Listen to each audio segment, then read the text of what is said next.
not be moved by what you see. Make a choice right now, today, that you will not be moved by what you see. You will not allow the circumstances of life to affect who you are and how you act. I will not be moved by what I see. I am not sick. I am healthy, whole, and well.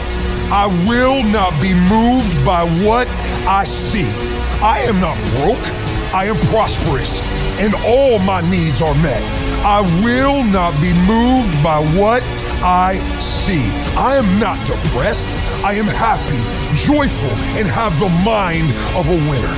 I am not moved by what I see. I choose today to believe. I choose today to walk in faith. I choose today to not be moved by what I see.